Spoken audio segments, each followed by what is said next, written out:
Tapi itu yang mengganggu semakin menjadi-jadi.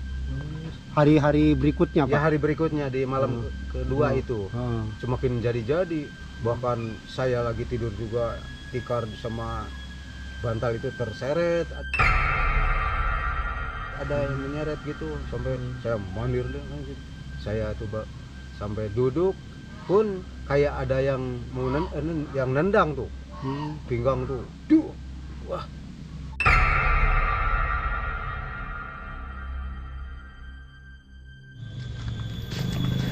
Halo sobat semua, assalamualaikum warahmatullahi wabarakatuh. Ketemu lagi dengan video saya, dan hari ini saya sedang berada di area perbukitan yang tidak jauh dari perkampungan ya. Nah, di sini saya akan menemui seorang bapak-bapak ya di saung nanti di sana, yang kebetulan sehari-harinya bapak ini sering di saungnya ya. Dan bapak ini punya pengalaman teman-teman, yaitu pernah tinggal di rumah yang angker banget informasinya. Sering diganggu hal-hal gaib, hal-hal aneh ketika berada di rumah tersebut. Dan si bapak tersebut merasa dijebak ya, karena awalnya si bapak tersebut sedang mencari pekerjaan di sekitar Garut Selatan. Dan si bapak tersebut oleh dunungannya, oleh majikannya disuruh tinggal di rumah yang sudah puluhan tahun kosong ya. Dan si bapak tersebut tidak sadar teman-teman, padahal dia sedang diprank atau dijebak oleh majikannya untuk mendapatkan semacam ilapat. Karena waktu itu dari informasi si bapaknya lagi rame-ramenya nomor togel ya. Jadi si bapaknya suruh nginap di rumah yang sudah puluhan tahun terbengkalai agar mendapatkan nomor togel ya teman-teman. Oke, seperti apa kisahnya, seperti apa pengalamannya, mari kita menuju ke rumah bapaknya saja ya. Bukan rumah teman-teman, tapi saung yang berada di kebunnya. Oke, masih di sekitaran bukit nih. Sebenarnya ini di bawah sana itu ada sebuah perkampungan teman-teman. Dan saya tadi dari perkampungan, namun ternyata si bapaknya sehari-harinya itu berada di ini ya, di saung gitu. Oke, perjalanannya seperti ini ya, menyusuri jalan setapak yang sangat rindang sekali, teduh sekali, suasananya adem banget karena berada di antara rimbunya pohon-pohon.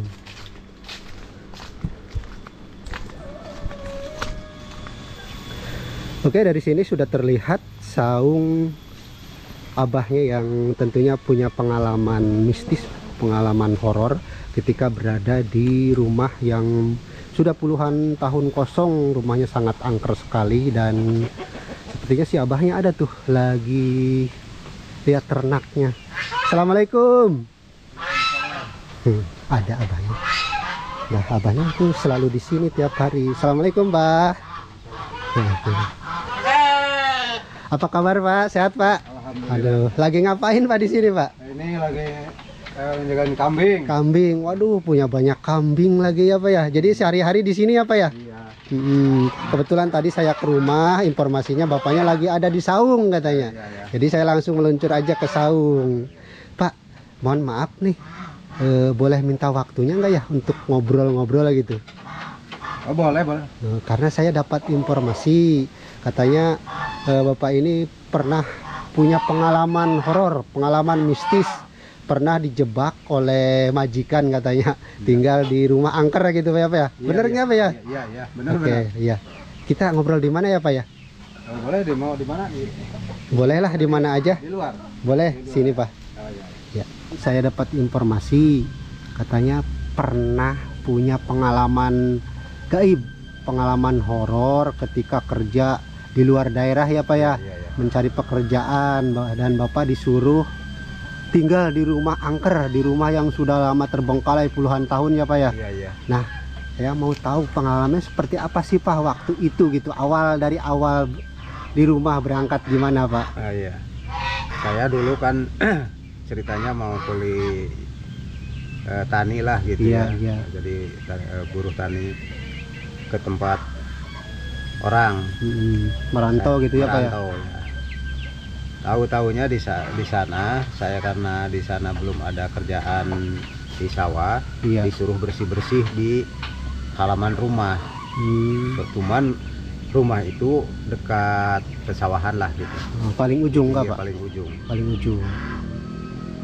Saya itu disuruh bersih-bersih, nyapu, bahkan rumah, kata majikan ini untuk tempat tidur saya Di rumah tersebut. selama nanti kerja.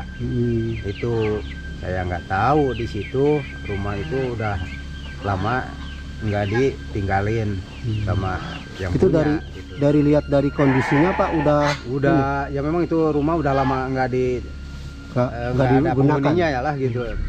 Jadi udah kelihatan pada lapuk gitu. Sebagian gitu. Pak. Sebagian. Cuman di situ saya disuruh bersih-bersih sampai bak mandinya saya bersihin. Nah, di situ saya udah dibersihkan, udah disuruh bawa bantal untuk tidur di situ. Katanya nanti kalau betah langsung, katanya nggak Iya. dikasih tahu dari awal. Dia itu punya tujuan yang lain. Saya kan nggak tahu, Iya, namanya iya. disuruh sama majikan ya, saya nurut aja lah gitu. Iya, iya. Karena nggak tahu itu ternyata katanya bekas orang yang meninggal tidak wajar gitu. Setelah saya tidur di situ, saya tidak, pertamanya tidur enak aja saya. Iya. Karena tidak tahu, biasa tidur. Pas mau, mungkin ada 1 jam atau ya kurang dari 1 jam mungkin. Di situ udah saya terbangun karena ada suara yang kayak memukul Benda dinding. Ya, dinding. Terus udah gitu saya udah mau tidur lagi, ada yang lari, ada yang itu apa tuh, tikar itu digusur gitu. ada yang narik gitu Pak. Iya, ditarik. Jadi di dapur itu ada tempat nasi mungkin, apa itu, brung. Saya pikir itu kucing lah gitu. Iya. Apa gitu ya, nggak begitu merhatian. Karena Bapak tidak tahu Karena tidak tahu dari awal bahwa iya. rumah tersebut bekas Iya. ya orang ada meninggal dunia Iya. dulu ya Pak ya, dengan cara ya gitulah. Iya. Iya. Awal-awal saya nyaman-nyaman aja walaupun mendengar apa yang suara yang kelihatan kayak ada yang lari gitu di itu apa tuh, di lantai itu. Di lantai Pak. Di lantai. Bukan di teras, bukan. Bu, lantai apa tuh? Depan, Yang ruangan dari, depan. yang dari bambu gitu. Berarti suaranya Kayak terdengar cuk, cuk, cuk, jelas. gitu, kayak ada yang lari begitu. Nah, lama-lama itu di dapur, breng, suara-suara gitulah. Suara-suara benda Nah. jatuh gitu Pak. Nah, iya, ada yang jatuhan gitu, breng. Terus kedengarannya tuh nggak tahu ember, nggak tahu apa itu, ada yang nginjek, kayaknya gitu suaranya itu. Kepok gitu ya Pak ya. Krok. Wah, saya itu baru itu merasakan kok begini gitu, ada suara-suara yang menyeramkan gitu. Tadinya saya nyaman-nyaman aja. Nah, lama-lama saya pikir ya, rumah udah lama nggak dihuni, nggak kepikiran apa-apa tadinya. Setelah mendengar itu, nah, tahu-tahu di atas tempat tidur saya kayu, nggak tahu lapuk atau gimana, ada yang nginjek sepertinya. Tahu-tahu udah druk. Kayak mau menimpa sama ya. saya gitu. Jadi saya tuh ngeri, bangun. Ceritanya bangun, saya duduk, saya perhatiin kayak ada yang jalan ke situ, jalan ke sini di dapur itu. Oh, jadi mondar-mandir Pak? Iya, kan terbuka itu pintu dapur. Saya di tengah rumah, pas tengah rumah di situ ada kayu yang menjulur ke itu. Iya. Pas saya tidur disuruhnya kan di situ, di tempat itu, di apa tuh kalau dikatakan di orang itu tengah rumah lah gitu. Tengah rumah, bukan di kamar, bukan. Saya Di tengah rumah. di tengah rumah ya, mungkin itu rumah ukurannya 7 atau 8 meteran lah. Wah, lumayan luas juga ya Pak ya. Ya, itu rumah. Saya tengah rumahnya, kesananya kamar, tapi saya nggak di kamar, di tengah rumahnya itu tidur. Karena yang dibersihin sama saya areal itu saja, kamar Enggak seluruhnya berarti ya Pak. Seluruhan yang dibersihin disuruhnya di situ aja nanti tidur gitu untuk sendirian. Nah, udah gitu saya sampai pagi nggak bisa tidur karena ada Ada gangguan-gangguan gaib lah, gitu ya. Gitu. Cuman saya merenung, berpikir apa ini yang bersuara, apa yang kelihatan mondar-mandir gitu. Cuman itulah gitu. Tapi tahu-tahu udah pagi, saya mau keluar, pintu belum mau ditutup, mau dibuka, tahu-tahu nutup sendiri pintu. Wah, baru kaget saya. Pas begitu keluar, saya buka lagi, dibuka, ditarik, kayak ada yang ngunci gitu. Aduh, saya kemana keluar gitu, pintunya kok dikunci. Aneh ya Pak ya? Ya aneh. Wah, ini ada yang jahil gitu. Ada yang jahil, orang apa kayak gimana ini. Tapi saya udah lama ditarik, biasa lagi, terbuka lagi gitu. Saya biasa keluar ceritanya. Saya mau mandi kan di bak itu masih kotor keadaannya. Keluar di situ kan ada kolam tuh, terus ada air dari paralon tuh ke kolam. Nah, di situ mandi di kolam itu. Lagi mandi, saya udah pikiran saya udah mau masuk lagi, kok tahu-tahu tempat tidur saya kayak pindah gitu. Ada ke pinggir, ke dekat pintu. Saya kaget juga itu. Wah, mau mengambil kain sarung.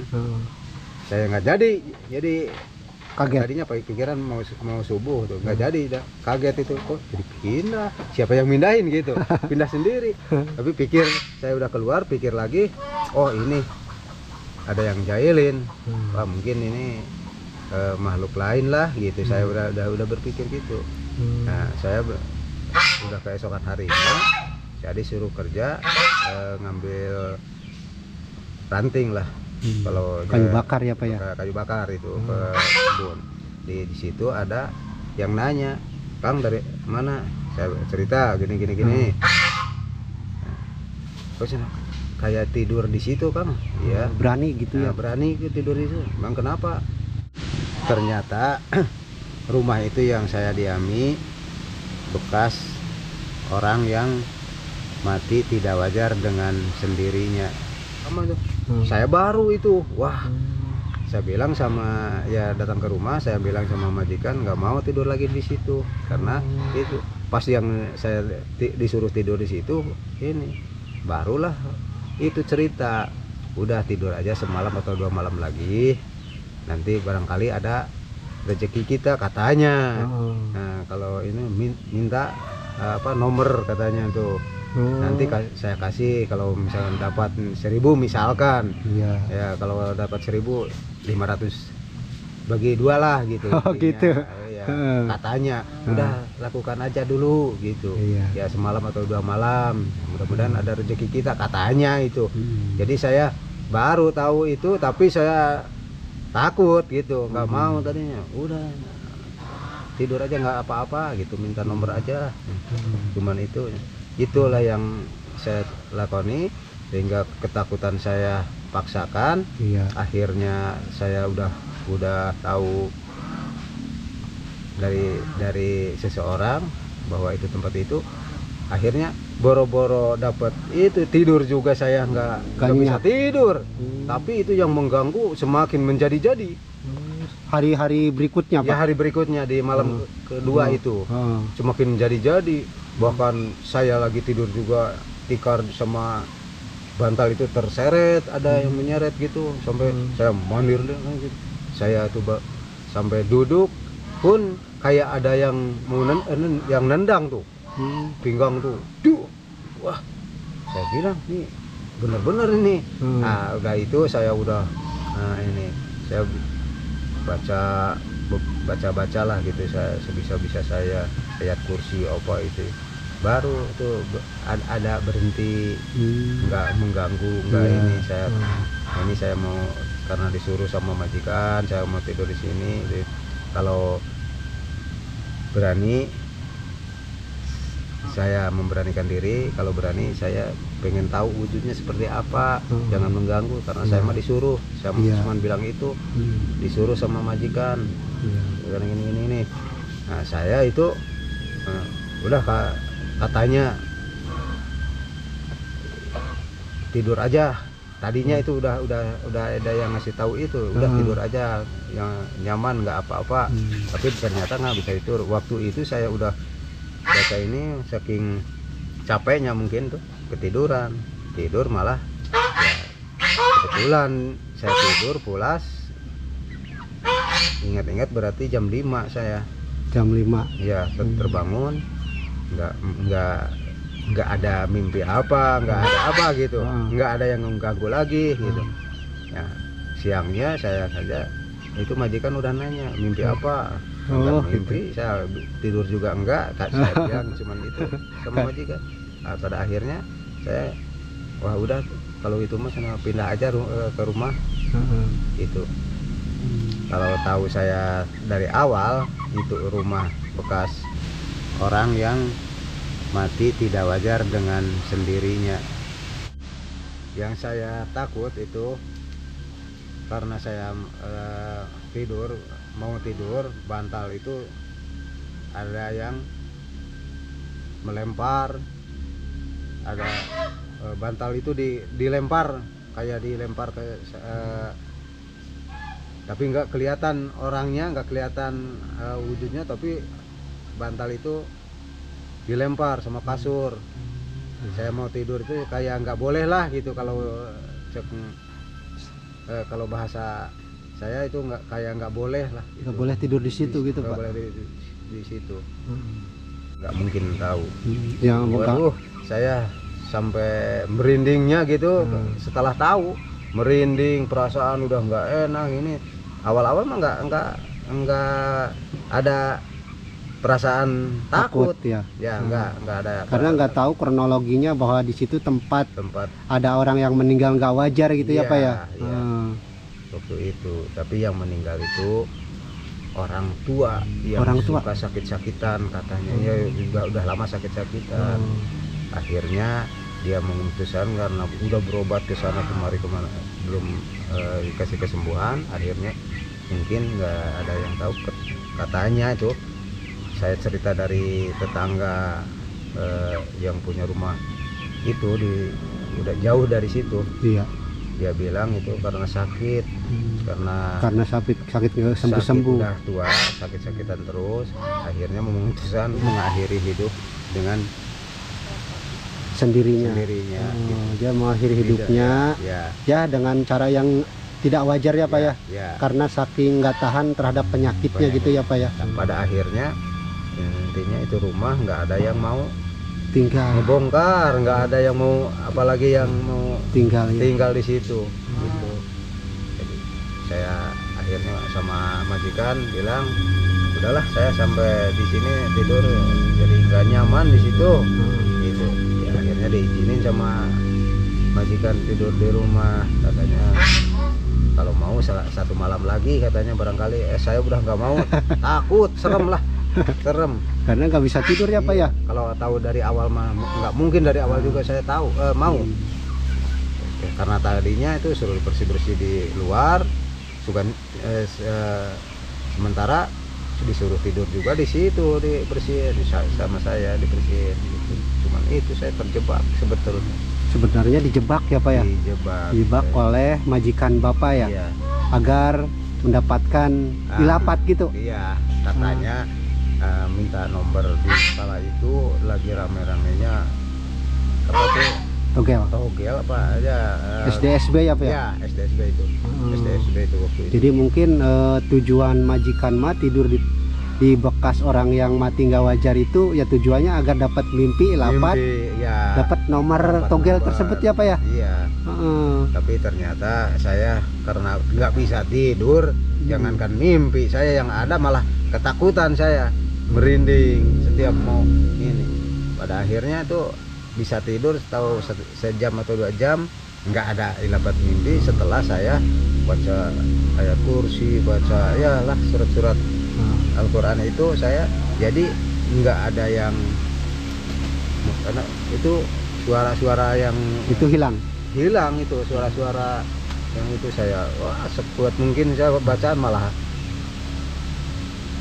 nggak ada apa-apa gitu. Jadi pas malam-malam pertama dan malam kedua aja ya Pak ya, Iya, yang sering dapat gangguan gaib itu. gitu. Nah Pak, yang sering Bapak lihat kan ada bayangan-bayangan itu ya.